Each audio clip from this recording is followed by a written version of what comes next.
तो बच्चों चलिए लास्ट लेक्चर देखते हैं चैप्टर 1 का। इसमें हम लोग ऑब्जेक्टिव क्वेश्चंस डिस्कस करेंगे। जैसा कि मैंने बताया था कि लास्ट में भी कुछ ऑब्जेक्टिव क्वेश्चंस एंड में डिस्कस करूंगा। बीच में हमने किया ही था कुछ, लास्ट में ऑब्जेक्टिव क्वेश्चंस डिस्कस करते हैं। ये देखिए ऑब्जेक्टिव क्वेश्चंस दो फेज टाइम में डिस्कस करेंगे, दो टाइप के डिस्कस करेंगे।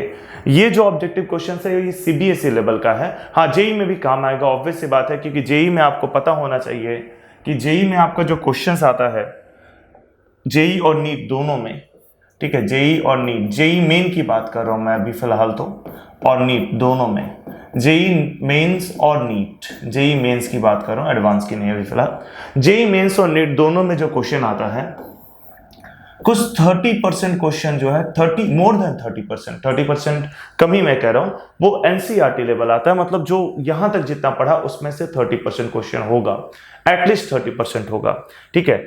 इनफैक्ट जो अगला 30% है वो डिफिकल्ट होता है। ये जो लास्ट में जो पढ़ाऊंगा ये इजी होता है, मतलब ये इसी से हो जाएगा, जो इजी है वो कंप्लीट इसी से हो जाएगा। और 30% लास्ट में, अभी मैं चैप्टर इलेक्ट्रोस्टैटिक्स कंप्लीट होने के बाद केवल जेई का कंसेप्ट पढ़ाऊंगा, उसमें से ये 30% होगा।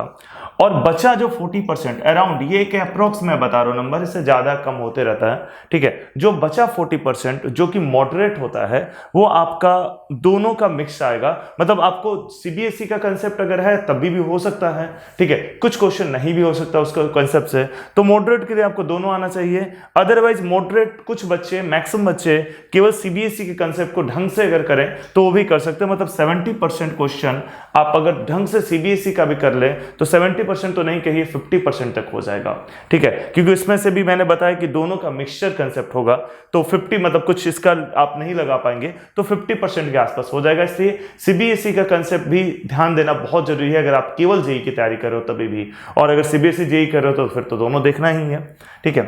चलिए स्टार्ट करते हैं।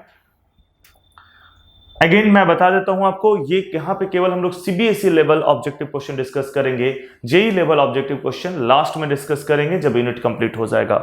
स्टार्ट करते हैं। फर्स्ट क्वेश्चन है आपका, N electric dipole when placed in uniform electric field E, electric dipole को यूनिफॉर्म इलेक्ट्रिक फील्ड ई में रखा जा रहा है, will have a minimum potential energy if the positive direction of dipole moment makes the following angle with E। आपको पूछा गया है कि पोटेंशियल एनर्जी मिनिमम कब होगा। और अगर इक्विलिब्रियम में बात करें तो मिनिमम पोटेंशियल एनर्जी मतलब कि स्टेबल इक्विलिब्रियम होता है। तो स्टेबल इक्विलिब्रियम कब होता है? 0 डिग्री पे होता है, तो आंसर सीधे 0 डिग्री आप बोल सकते हो। बट देखते हैं, एक बार पूरा सॉल्व करके देखेंगे पोटेंशियल एनर्जी का फॉर्मूला से। आई होप आप एक बार पॉज करो और थोड़ा सा सोचो, ठीक है। मैंने आंसर बोल दिया उसके हिसाब से नहीं जाइए, तो लॉजिकल मैंने आंसर बोला है, मैथमेटिकली सॉल्व करेंगे, ठीक है। आप पॉज कीजिए, पॉज करके ये क्वेश्चन है आपके सामने, ठीक है, थोड़ा सा सोचिए एंड देन फिर सॉल्यूशन को देखिएगा। आप हर एक क्वेश्चन में ऐसा ही आपको करना है। तो स्टार्ट करते हैं। क्या करेंगे हम लोग? U is equal to minus PE cos theta, ये होता है। अब देखिए, आप चाहते हो पोटेंशियल एनर्जी नेगेटिव हो, सॉरी मिनिमम हो, तो पोटेंशियल एनर्जी मिनिमम होने के लिए ऑलरेडी नेगेटिव है, तो कॉस थीटा का वैल्यू +1 होना चाहिए। देखिए कॉस थीटा का मैक्सिमम वैल्यू +1 होता है, मिनिमम वैल्यू -1 होता है। तो कॉस थीटा का जब वैल्यू +1 होगा तो पोटेंशियल एनर्जी -P हो जाएगा, जो कि मिनिमम है। तो कॉस थीटा आपका कितना होना चाहिए? +1। किसके लिए? For U is equal to -PE के लिए, जो कि है मिनिमम पोटेंशियल एनर्जी। दिस हम एक काम करते हैं, बेटर होगा पोटेंशियल एनर्जी को पूरा पोटेंशियल एनर्जी लिखें या U लिखें। ऐसा इसलिए क्योंकि यहां पे PE लिखना सही नहीं रहेगा। P is the dipole moment, E is the electric field. आप P पोटेंशियल एनर्जी के लिए नहीं एक्सप्रेस कीजिए, पोटेंशियल एनर्जी के लिए टर्म हम लोग एक्सप्रेस करेंगे U। तो या तो आप for U is equal to -P minimum U या minimum potential energy. Minimum U लिख देता हूं, U मतलब पोटेंशियल एनर्जी। यहां पे इस टॉपिक में, इस चैप्टर में पोटेंशियल एनर्जी का सिंबल आप P कभी नहीं लीजिएगा, पोटेंशियल एनर्जी का सिंबल U लीजिएगा। P डाइपोल मोमेंट हो गया, E इलेक्ट्रिक फील्ड हो गया, तो ये अलग चीज हो गया। U is equal to -PE, ठीक है, मिनिमम पोटेंशियल एनर्जी। अब देखिए cos थीटा इक्वल टू +1 मतलब कि theta is equal to 0 degree. Theta 0 degree. अब थीटा 0 कहां पे होगा? C is your answer. ठीक है, तो आप इसे पॉज करके लिख लीजिए, C is your answer. So चलिए आगे बढ़ते हैं, नेक्स्ट क्वेश्चन को देखते हैं। अगला क्वेश्चन है क्वेश्चन नंबर 2। आप देखिए, ये थोड़ा सा पोटेंशियल हम लोग अगले चैप्टर में देखेंगे, तो ये मैं बता ही देता हूं। ये पोटेंशियल से क्वेश्चन आ गया, potential due to a dipole, अगले चैप्टर में देखेंगे। ठीक है, potential due to a dipole आपका आर स्क्वायर के इनवर्सली प्रोपोर्शनल होता है ना। क्वेश्चन पूछा है कि potential due to a dipole कैसे डिपेंड करता है, तो V is proportional to 1/r square for dipole. ये याद रखना है आपको अभी फिलहाल, तो देखेंगे वहां पे आएंगे तो कैसे ये होता है, तो आंसर जाएगा आपका B। सो ये लिख लीजिए पॉज करके। नेक्स्ट क्वेश्चन पे आते हैं। सो नेक्स्ट क्वेश्चन है आपका, क्वेश्चन पॉज कीजिए और ट्राई कीजिए। And dipole electric dipole of moment P is placed in the position of stable equilibrium in uniform electric field of intensity E. It is rotated through an angle theta from the initial position. The potential energy of the dipole in the final position. पूछा है कि dipole का final position में potential energy कितना होगा। सिर्फ इतना पूछा है कि फाइनल पोजीशन में पोटेंशियल एनर्जी कितना होगा, इतना पूछा है। ये नहीं कि वर्क डन कितना होगा, बच्चे वर्क डन निकालने लगते हैं इसमें सिर्फ पूछा है, चेंज इन पोटेंशियल एनर्जी भी नहीं पूछा है, सिर्फ पूछा है कि फाइनल पोजीशन में पोटेंशियल एनर्जी कितना होगा। आप पॉज कीजिए और ट्राई कीजिए, मैं सॉल्यूशन कर रहा हूं अब। आई होप आपने ट्राई करके ही सॉल्यूशन को देख रहे होगे। देखिए, इस तरीके से आपका यूनिफॉर्म इलेक्ट्रिक फील्ड हो गया, इक्वी डिस्टेंस है और सिंपल है। ये आपका स्टेबल इक्विलिब्रियम में पहले रखा गया था डाइपोल को ऐसे प्लस क्यू, और फिर इसको इस तरीके से थीटा से रोटेट कर दिया गया। मतलब ये जब रोटेट किया गया तो फाइनल पोजीशन में इक्विलिब्रियम के साथ कितना एंगल बना रहा है? थीटा बना रहा है। मतलब इलेक्ट्रिक फील्ड के साथ कितना एंगल बना रहा है? थीटा एंगल बना रहा है इलेक्ट्रिक फील्ड के साथ। ठीक है, तो एंगल कितना हुआ? थीटा। पोटेंशियल एनर्जी का फॉर्मूला क्या होता है? पोटेंशियल एनर्जी का फॉर्मूला होता है -PE cos थीटा। सो -PE cos थीटा होता है, -PE cos theta is the answer. Answer is D. आप इसे लिख लीजिए। सो नेक्स्ट क्वेश्चन देखते हैं। अगला क्वेश्चन है आपका, अगला क्वेश्चन है डाइपोल को हमने ऑलरेडी नॉर्मल रखा। क्वेश्चन को आप एक बार पढ़िएगा। An electric dipole of dipole moment P is placed normal to the lines of force of electric field intensity E, then work done in deflecting through an angle of 180 degree. Sorry, ये degree है, 180 theta नहीं, 180 degree. ये degree है, ये degree है, इसमें power है। ठीक है, 180 डिग्री। सो आप पॉज करके ट्राई कीजिएगा, मैं सॉल्व कर रहा हूं अब।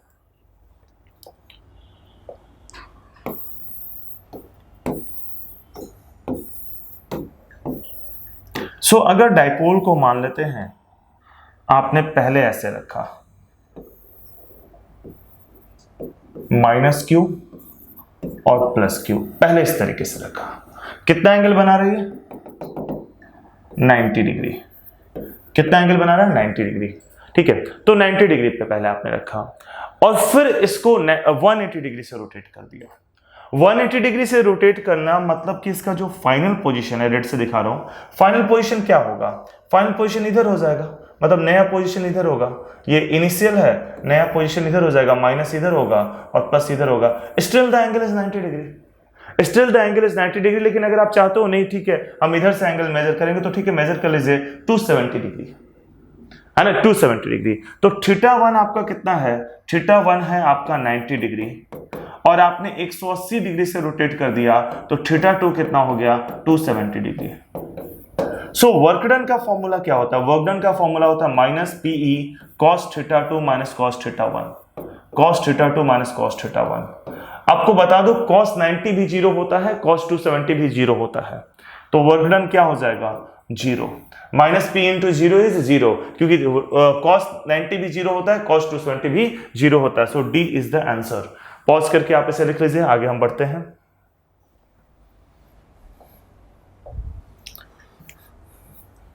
सो अगला देखिएगा, नेक्स्ट क्वेश्चन है आपके पास। Electric charges Q, Q and -2Q are placed at the corners of an equilateral triangle ABC of side L. The magnitude of electric dipole moment of the system. Dipole moment का magnitude बनाना है। अब इसे हम लोग थोड़ा blank page पे try करेंगे अच्छे से।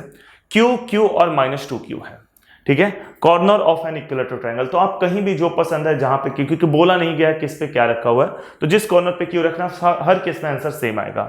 सो देखिए हम लोग यहां पे करते हैं, एक इक्विलैटरल ट्रायंगल बनाते हैं सबसे पहले।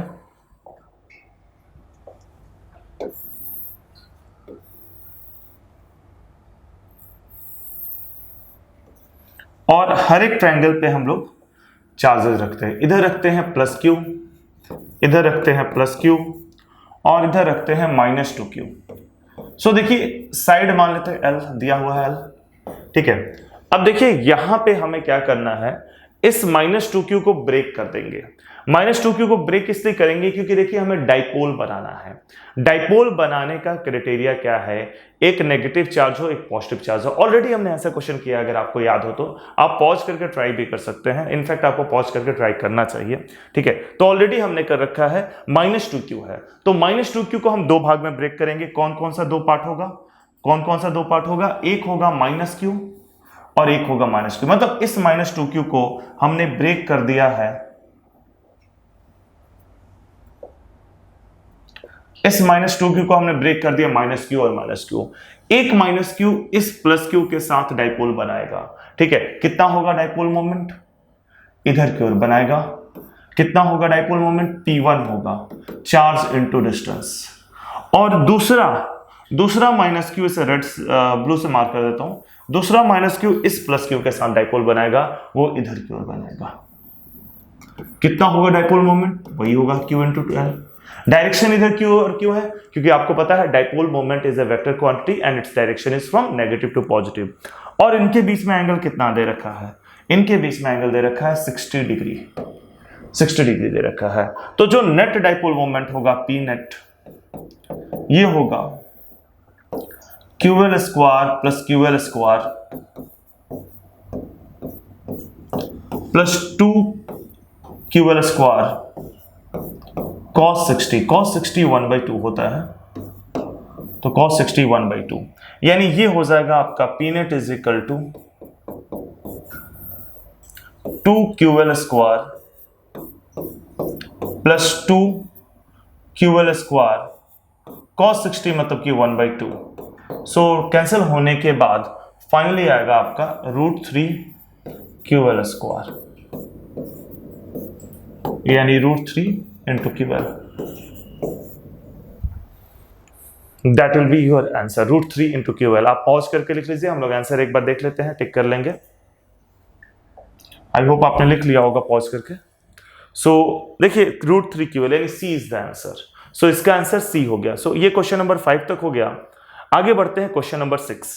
देखिए क्वेश्चन नंबर 6 क्या है, if EA be the electric field strength of a short dipole at a point on its axial line and E be the electric field on the same point at the same distance, then देखिए equatorial line पे एक है और एक आपका axial line पे। ये तो बहुत सिंपल है, आप पॉज करके आंसर मुझे बताइएगा एग्जैक्टली, मतलब आप अपना कर लीजिएगा।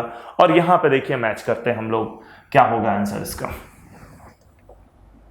सो देखिए बहुत ही सिंपल सा है, आपको पता है for short dipole, for short dipole, short dipole का मतलब ये हुआ x is very very very greater than a। Axial line पे इलेक्ट्रिक फील्ड क्या होता है, हमने डेराइव कर रखा है ये चीज, ठीक है, लास्ट लेक्चर में, डाइपोल वाले लेक्चर में कर रखा है 2kp/x3।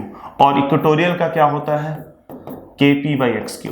तो बहुत ही सिंपल हो गया ये। तो क्या करेंगे, डिवाइड करेंगे। हमें क्या बोला गया है, अच्छा रेशियो पूछा, ई एक्सएल कितना होगा, ऑब्वियस सी बात है E axial equal to 2 × E equatorial होगा, आप देख सकते हो यहां से। So B is the answer. अगर लिखना है तो लिख लीजिए, अदरवाइज हम लोग आगे बढ़ते हैं।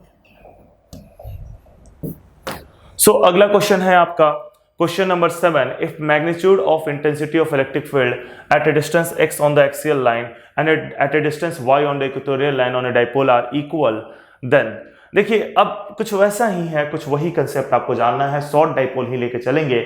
बट इसमें क्या कह रहा है कि इलेक्ट्रिक फील्ड इक्वल है। अब पहले हमारे पास क्या था, डिस्टेंस इक्वल था, तो डिस्टेंस जब इक्वल था तो E axial by E equatorial 2:1 या सिर्फ E axial equal to 2 into E equatorial, that was your answer. लेकिन यहां पे बोल रहा है कि दोनों बराबर है, ई एक्सियल और ई इक्वेटोरियल बराबर है और आपको डिस्टेंस बताना है। चलिए देख लेते हैं क्या है। If the magnitude of intensity of electric field at a distance x on the axial line and at a distance y on the equatorial line are equal, then x is to y क्या होगा। देखिए E axial कितना है आपका, E axial है 2 kp by x cube और E equatorial है kp by x cube y cube, ठीक है। बट ये बोल रहा है दोनों बराबर है। एज पर क्वेश्चन क्या है हमारे पास, as per question E axial is equal to E equatorial, ठीक है। यानी 2 kp by x Q, 2 kp by x Q is equal to kp by Y Q, 2 kp by x Q is equal to kp by Y Q.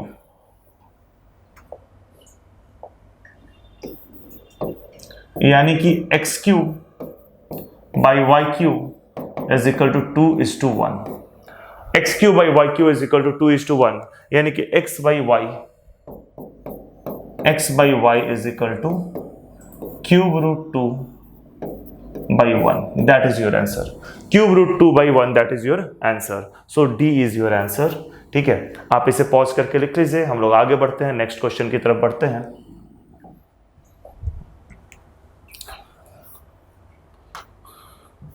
सो अगला question है question number 8।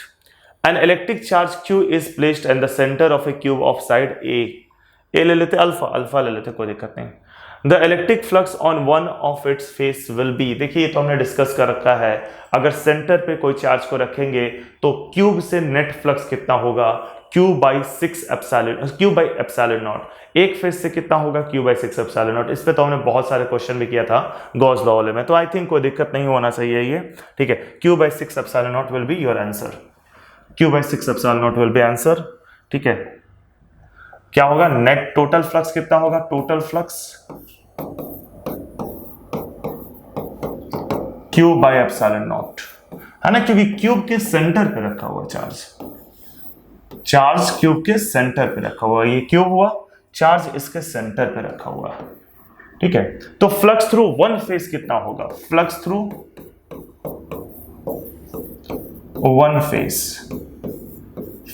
One face कितना होगा, ठीक है, Q by 6 epsilon not. आप इसे note कर लीजिए पॉज करके, आगे बढ़ते हैं।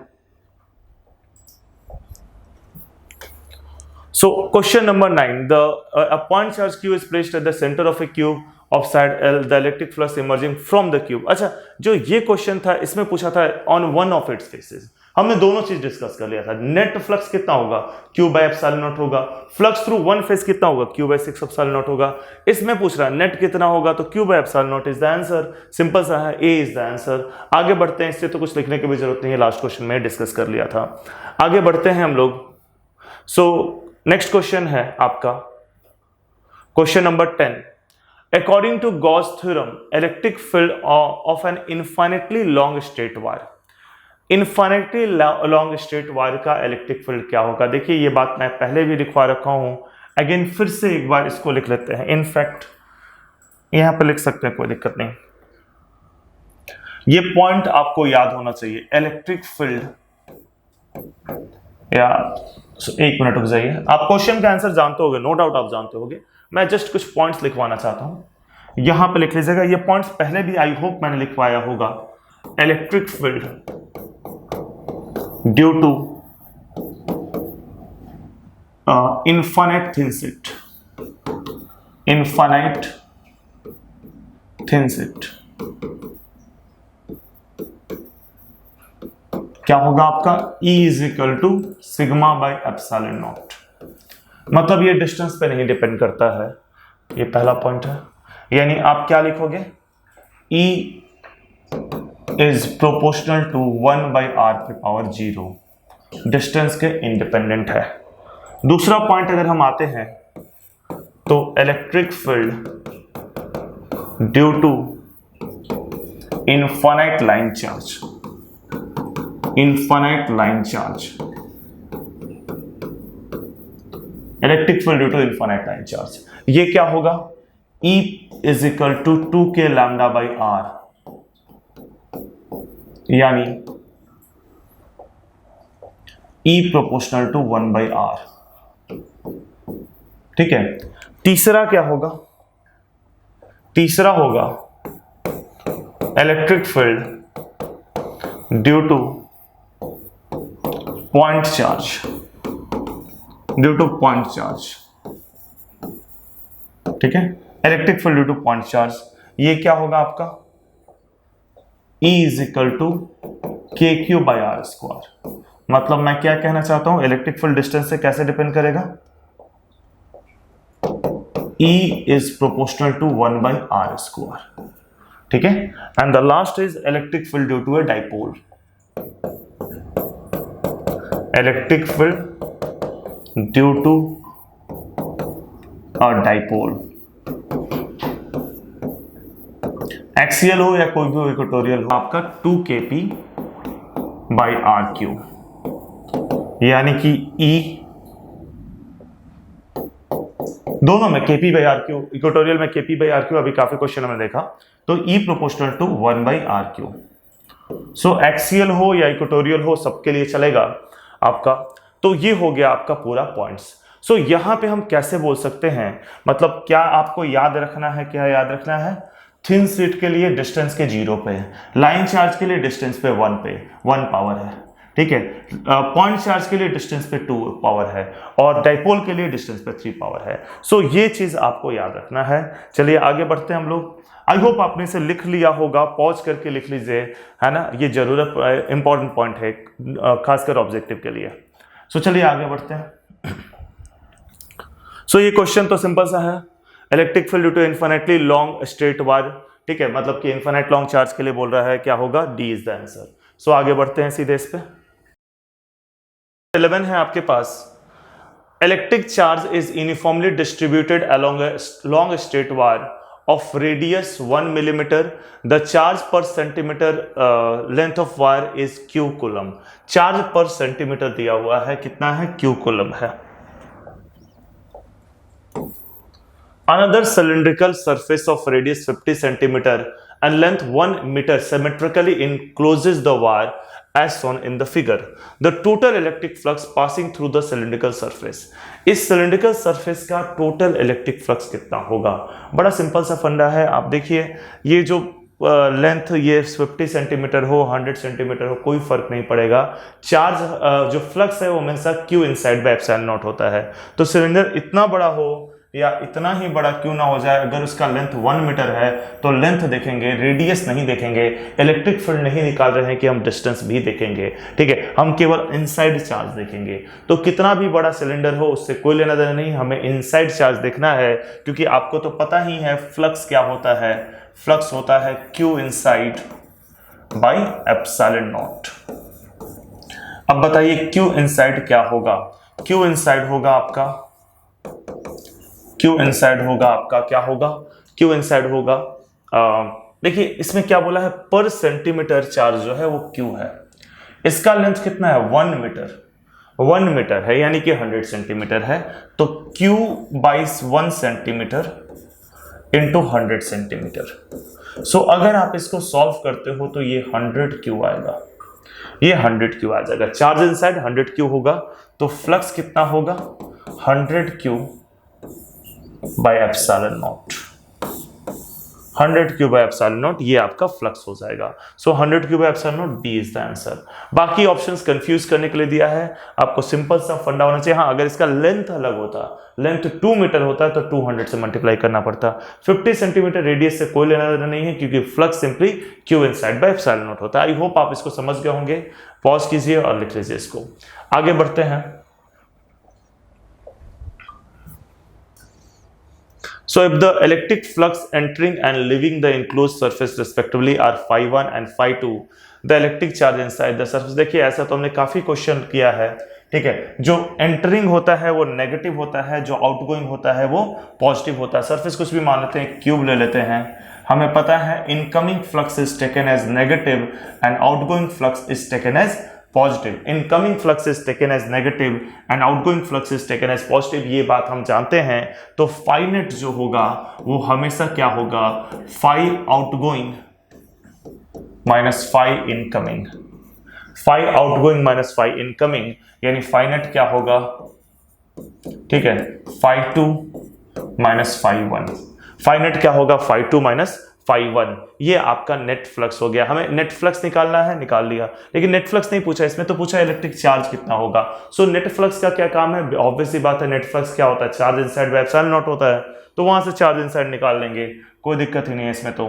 सो Q net by epsilon not is equal to phi net.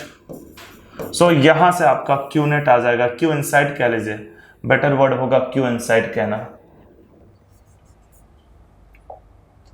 Q inside. So यहां से आप बोल सकते हो q inside is equal to phi net, मतलब कि phi two minus phi one into epsilon naught, phi two minus phi one into epsilon naught. ये हो जाएगा आपका ऑप्शन बी, योर आंसर, ठीक है। आप इसे नोट कर लीजिए, आगे बढ़ते हैं हम लोग। नेक्स्ट क्वेश्चन है हमारा। So Gauss law is true only if force due to charge varies as. देखिए गॉस लॉ ट्रू है only if force due to a charge is very as, ठीक। गॉस लॉ कब, देखिए सिंपल सी बात है, Gauss law का statement क्या है, गॉस लॉ का स्टेटमेंट है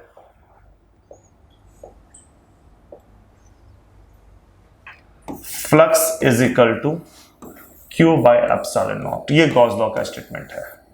आपको याद होगा कि जब आप गॉस लॉ प्रूफ करने जा रहे थे, flux is equal to E dot d s, also flux is equal to E dot d s, जब आप गॉस लॉ प्रूफ करने जा रहे थे तो आपने इलेक्ट्रिक फील्ड को के क्यू बाई आर स्क्वायर लिया था, मतलब कि 1/4 pi epsilon naught into r square लिया था। सो ये स्टेटमेंट जब ट्रू होगा तभी गॉस लॉ ट्रू है। आपको पता है फोर्स Q इंटू ई होता है, मतलब अगर आप गॉस लॉ को ट्रू करना चाहते हैं, मतलब गॉस लॉ डिफाइंड है, वैसे भी पॉइंट चार्ज के लिए फोर्स यही होता है के Q1 Q2 by r square, that is the Coulomb's law, ठीक है। तो गॉस लॉ तभी वैलिड है जब कूलम्स लॉ वैलिड है, क्योंकि Gauss law is derived from Coulomb's law. So इसका स्टेटमेंट जाएगा F प्रोपोर्शनल टू R पे पावर -2। इन शॉर्ट आप लिख सकते हो, इन शॉर्ट आप इसे लिख सकते हो, इसे आप लिख लीजिए पहले तो इसे, ठीक है। इसके बाद एक पॉइंट और लिखिएगा, मतलब थ्योरेटिकल एक्सप्लेनेशन हो गया। As Gauss law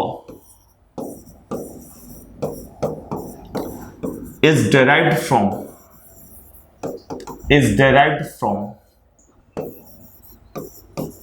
Coulomb's law, as Gauss law is derived from Coulomb's law, so Gauss law is true. Gauss law is true only when Coulomb's law is true. Coulomb's law is true.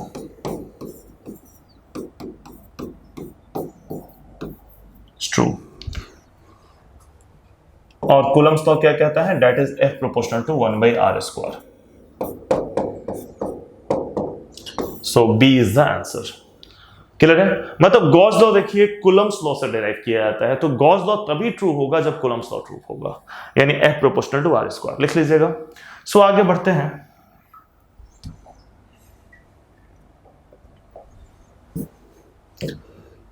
So next question है, two infinite plane parallel sheets separated by a distance d having equal and opposite uniform charge densities. ये sigma यहां पे होगा, just a minute,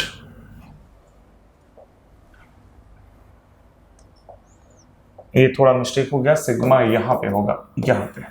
so electric field at A point between the sheets is, दोनों sheets के बीच में क्या होगा। So question में देखिए क्या है, इनफाइनाइट प्लेन शीट्स है, हम लोग देखेंगे अभी क्वेश्चन करेंगे, आप ट्राई कीजिए। और इनके बीच में डिस्टेंस d है, हालांकि डिस्टेंस पे इनफाइनाइट का नहीं डिपेंड करता है, हमने देखा अभी जस्ट देखा, ठीक है। Charges uniform and equal density, मतलब एक है आपका प्लस सिग्मा और दूसरा है आपका माइनस सिग्मा, और बीच में निकालना है कितना होगा माइनस सिग्मा, नेगेटिव चार्जेस है, सॉरी नेगेटिव चार्जेस है और माइनस सिग्मा। तो आपको बीच में इलेक्ट्रिक फील्ड निकालना है। आप ट्राई कीजिएगा पॉज करके वीडियो, हम लोग आगे देखते हैं इसका सॉल्यूशन। सो देखिए एक बार मैं फिर से बना रहा हूं इसका डायग्राम प्रॉपर। एक है आपका पॉजिटिव चार्ज,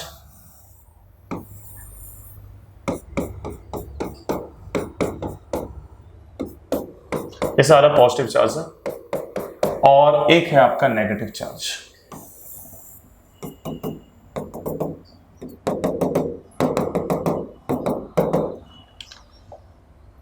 और इनके बीच में जो डिस्टेंस है d है, ये प्लस सिग्मा है और ये माइनस सिग्मा है। आपको इस पॉइंट पे इलेक्ट्रिक फील्ड बताना है। इसको 1 मान लेते हैं, इसको 2 मान लेते हैं। तो 1 की वजह से इलेक्ट्रिक फील्ड अवे होगा और 2 की वजह से टुवर्ड्स होगा, यानी दोनों का इलेक्ट्रिक फील्ड एक ही डायरेक्शन में है। E1 और E2 दोनों एक ही डायरेक्शन में है, क्योंकि 1 की वजह से अवे होगा और 2 की वजह से टुवर्ड्स होगा। सो क्या फॉर्मूला बनेगा, 1 की वजह से अवे और 2 की वजह से टुवर्ड्स, तो E1 होगा आपका सिग्मा बाई 2 एप्सिलॉन नॉट और E2 होगा सिग्मा बाई 2 एप्सिलॉन नॉट। दोनों का डायरेक्शन तो एक ही है ना, 1 से अवे है और 2 से टुवर्ड्स है, डायरेक्शन तो दोनों का एक ही है।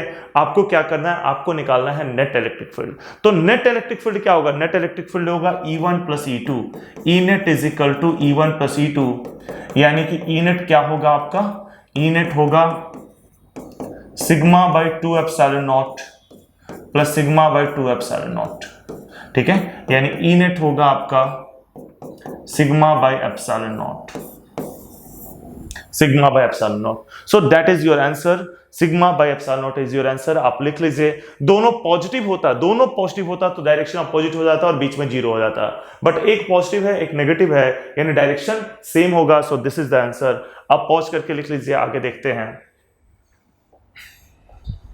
सो ये क्या होगा आपका, sigma by epsilon naught minus sigma by 2 epsilon naught plus sigma by 2 epsilon naught, यानी सिग्मा बाई एप्सिलॉन नॉट आया था, that is B is the answer. हमने देखा अभी, तो बी इसका आंसर हो गया। सो चलिए आगे बढ़ते हैं। The electric field intensity due to infinite cylinder of radius r and having charge q per unit length, मतलब चार्ज q दे रखा है, पर यूनिट लेंथ है, इनफाइनाइट सिलेंडर दे रखा है। देखिए आपको क्या करना है, इनफाइनाइट सिलेंडर है, मतलब कुछ इस टाइप का सिलेंडर है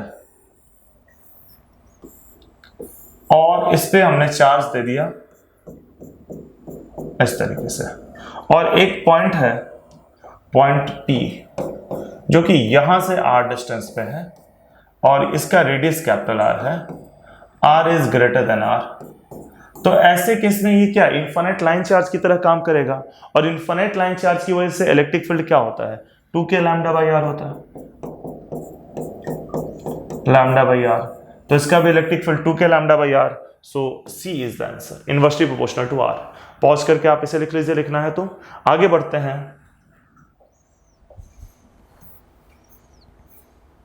question number 16, a sphere of radius r has a uniform distribution of electric charge in its volume at a distance x from its center for x is less than r, the electric field is directly proportional to। देखिए जो आपका 2020 और 2021 का syllabus है उसमें तो sphere हटा हुआ है, सॉरी 2021 और 2022, ठीक है, मतलब 2021 में जो एग्जाम हुआ उसमें भी हटा हुआ है, 2022 में जो भी होना वाला है उसमें भी हटा हुआ है, बट 2023 एंड ऑनवर्ड्स बाकी में नहीं हटेगा ये चीज। तो आपको स्फीयर का थोड़ा सा 1-2 क्वेश्चन हम देखेंगे। सो स्फीयर का क्वेश्चन क्या है आपका, और जेई के लिए तो है, जेई के लिए तो है डेफिनेटली। आपको पता होना चाहिए स्फीयर में ये क्या है, पॉइंट कहां पे, आउटसाइड है, इनसाइड है, क्या है। Sphere of radius r has a uniform distribution of electric charge in its volume. ये कौन सा स्फीयर है, हॉलो मतलब सॉलिड स्फीयर है, क्योंकि वॉल्यूम में चार्ज डिस्ट्रीब्यूटेड है, चार्ज इस तरीके से थॉरली डिस्ट्रीब्यूटेड है, यानी ये नॉन कंडक्टिंग स्फीयर है, ये सॉलिड स्फीयर है। ये आपको आइडेंटिफाई करना होगा, नॉन कंडक्टिंग स्फीयर है और सॉलिड स्फीयर है। अगेन 2021 2022 जो कोरोना काल में आपको मिला है, क्या मिला है, छूट मिली है थोड़ा, तो उसमें ये चीज हटा हुआ है, बट जेई के लिए नहीं हटा है, जेई के लिए कभी नहीं हटा है और आगे नहीं हटेगा। सो देखिए इसमें मान लेते हैं ये पॉइंट P है, इनसाइड लाई कर रहा है, सॉलिड स्फीयर है, clearly charge in its volume, charge in its volume का मतलब ये है कि ये सॉलिड स्फीयर है, सॉलिड स्फीयर है। सॉलिड स्फीयर का एक और नाम होता है, क्या नाम होता है, non conducting, non conducting sphere है, नॉन कंडक्टिंग स्फीयर है।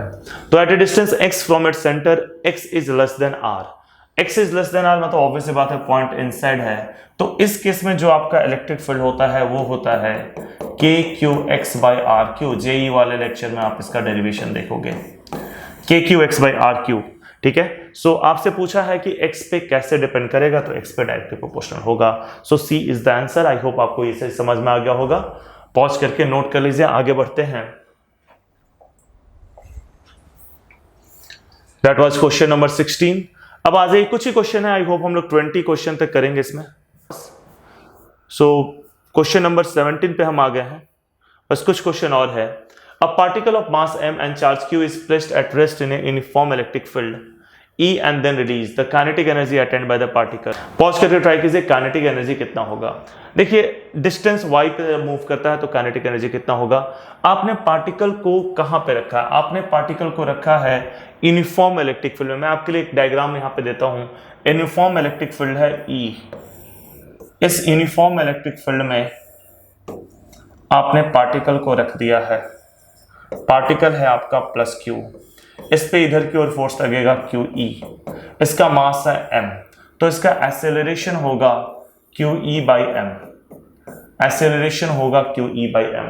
सो इस ऐसे देखिए रेस्ट से छोड़ा गया था, यानी इसका इनिशियल वेलोसिटी कितना था, 0 था, रेस्ट से छोड़ा गया, क्योंकि जब भी रिलीज्ड रेस्ट पे था, रेस्ट से छोड़ा गया मतलब कि इसका इनिशियल वेलोसिटी 0 था, एक्सेलरेशन QE/m हो गया।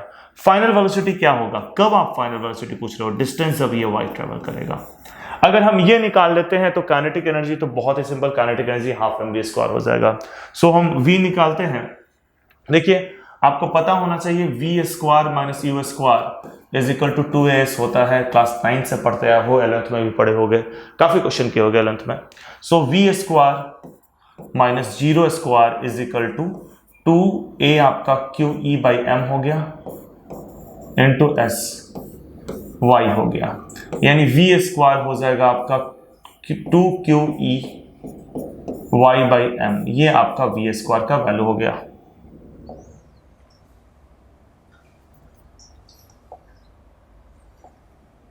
ये आपका v² का वैल्यू हो गया। सो काइनेटिक एनर्जी कितना होगा आपका, काइनेटिक एनर्जी होगा हाफ mv², यानी half QE half m QE y/m। सो देखिए 2 भी है, सॉरी, हाँ। सो आपका यहाँ पे क्या क्या कैंसिल आउट हो जाएगा, 2 कैंसिल आउट हो जाएगा, m कैंसिल आउट हो जाएगा, बचेगा केवल QE y। So this is the answer, C is the answer, ठीक है। ये आपका 2 से 2 कैंसिल आउट हो गया, यहाँ पे 2 बचा था, और m से m कैंसिल आउट हो गया, सो बचा आपका QE y। सो QE y यानी कि C इज द आंसर। आप पॉज करके इसे लिख लीजिए, अगले क्वेश्चन में आते हैं। सो अगला क्वेश्चन है electron of mass me, this is me, this is me, this is me initially at rest moves through a certain distance in uniform electric field in time t1, ठीक है। अब उसके बाद एक प्रोटॉन है जिसका मास है mp, this is mp, m और नीचे p है। Also initially at rest takes time t2 to move through an equal distance in this uniform electric field, neglecting the effect of gravity, the ratio T2/T1 is nearly equal to, effect of gravity हटाकर T2/T1 आपको बताना है।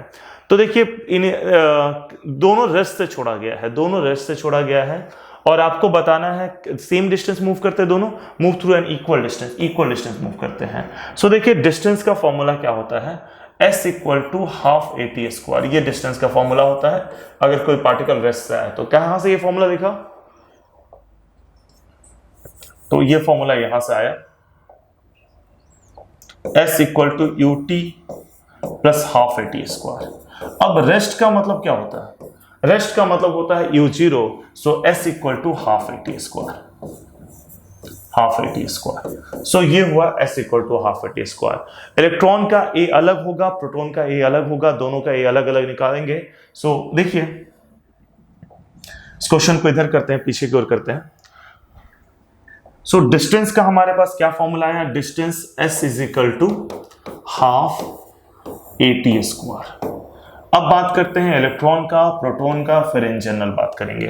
तो electron के लिए बात करते हैं, इलेक्ट्रॉन, ठीक है। तो इलेक्ट्रॉन के लिए क्या होगा हमारा, half S is equal to half A क्या होगा, QE by M into T1 square. So अगर आप देखेंगे तो S बन जाएगा, क्या बनेगा, S half QE by M, मतलब कि E इलेक्ट्रॉन का चार्ज होता है small e by M is the mass of the electron into T1 square. This is equation 1, this is equation one, आप नोट कर लीजिए कंप्लीटली इसको। उसके बाद आते हैं प्रोटॉन के लिए, प्रोटॉन। सो प्रोटॉन के लिए क्या होगा आपका, S equal to half QE by M into T2 square. देखिए इलेक्ट्रॉन और प्रोटॉन दोनों का चार्ज बराबर होता है, यानी ये होगा S is equal to half EE by MP into T2 square, ये होगा, ठीक है। दिस इज इक्वेशन 2, ठीक है। अब दोनों को अगर हम इक्वेट करते हैं 1 and 2 से, 1 and 2 से, फ्रॉम 1 and 2, तो क्या होगा आपका, half EE by M into T1 square is equal to half EE by M into T2 square. So ये क्या हो जाएगा आपका, T1 स्क्वायर, एक आपका ME है सॉरी, और एक आपका MP है, तो T1 square by T2 square, बाकी सारा चीज कैंसिल आउट हो जाएगा, इधर आएगा ME और इधर आएगा MP।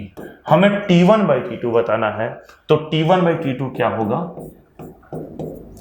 Under root ME by MP, ये आपका T1 बाई T2 होगा। सो आप देख सकते हैं इसको। चलिए आगे बढ़ते हैं। सो कौन सा आंसर जाएगा, मिस है इसमें थोड़ा सा, हमारा क्या पूछा हुआ है, T2 बाई T1 पूछा हुआ है। T1 बाई T2 हमने क्या निकाला, T1 बाई T2 हमने निकाला under root ME by MP, तो T2 बाई T1 क्या होगा, under root MP by ME। So ये आएगा, और यहां पे MP बाई ME मिस हो गया है, तो this is the answer, D is the answer. Okay, I hope आपको समझ में आ गया होगा, लिख लीजिए। आगे देखते हैं next question. An electron is moving towards x-axis, an electric field along y direction, then the path of the electron। ये तो हमने किया हुआ क्वेश्चन है ना, इलेक्ट्रॉन जो है वो एक्स एक्सिस में मूव कर रहा है, इलेक्ट्रिक फील्ड वाई डायरेक्शन में। आपको याद होगा हमने ऐसा लिया था कि एक प्लेट लगा हुआ है, नेगेटिव चार्ज है यहाँ पे पॉजिटिव है, इसका लेंथ L है। सो अगर यहाँ पे कोई इलेक्ट्रॉन एंटर करता है इस तरीके से, तो इसका पाथ कुछ ऐसा होगा, और ये जो डिफ्लेक्शन y हुआ वो y half QEL square by M आया था, है ना। ये हमने डिराइव कर रखा है ऑलरेडी, ये क्वेश्चन हमने ऑलरेडी कर रखा है। So y proportional to L square, यानी कि पाथ इज पैराबोला, पैराबोला। ये क्वेश्चन हमने ऑलरेडी डिराइव कर रखा है, ऑलरेडी डिराइव्ड। सो ये हो जाएगा आपका parabola. So question number 19 complete हो गया हमारा। नेक्स्ट देखते हैं लास्ट क्वेश्चन। ये तो ऐसा ही क्वेश्चन है जैसा हमने किया अभी, ठीक है। Electric field between the region, ये तो एग्जैक्टली सेम है, पॉजिटिव और नेगेटिव है। सो आपको याद होगा इसका आंसर आया था सिग्मा बाई एप्सिलॉन नॉट, क्योंकि दोनों पॉजिटिव होगा तो जीरो आ जाएगा, ठीक है। एक पॉजिटिव है और एक नेगेटिव है तो sigma by epsilon not. D same question हो गया, बस लैंग्वेज थोड़ा सा डिफरेंट है, लैंग्वेज थोड़ा सा डिफरेंट है। ये आपका यहाँ पे हो गया इस तरीके से, ये यहाँ पे हो गया, ये पॉजिटिव हो गया, ये नेगेटिव हो गया, इसकी वजह से इलेक्ट्रिक फील्ड इधर की ओर E1 और E2 इधर की ओर। सो अगर हम दोनों को ऐड करेंगे तो E1 प्लस E2 मतलब कि sigma by 2 epsilon naught plus sigma by 2 epsilon naught मतलब कि सिग्मा बाई एप्सिलॉन नॉट। तो दोनों एक ही डायरेक्शन में, मतलब कि sigma by epsilon not is your answer, ठीक है। सो डी इज द आंसर। ये 20 ऑब्जेक्टिव क्वेश्चन हमने इस लेक्चर में रखा। अब इसके बाद हम लोग ये सीबीएसई लेवल ऑब्जेक्टिव है। अगला जो ऑब्जेक्टिव क्वेश्चंस देखेंगे अब बाद में देखेंगे, यूनिट कंप्लीट होने के बाद, मतलब पोटेंशियल एंड कैपेसिटेंस चैप्टर भी कंप्लीट होने के बाद वो देखेंगे हम लोग जेई के लिए। अब सीबीएसई के लिए हम लोग इतना ही ऑब्जेक्टिव क्वेश्चंस रखते हैं। आई होप आपको सारा चीज इस चैप्टर का क्लियर हो गया होगा। अगले लेक्चर से हम लोग चैप्टर 2 स्टार्ट करेंगे। Thank you.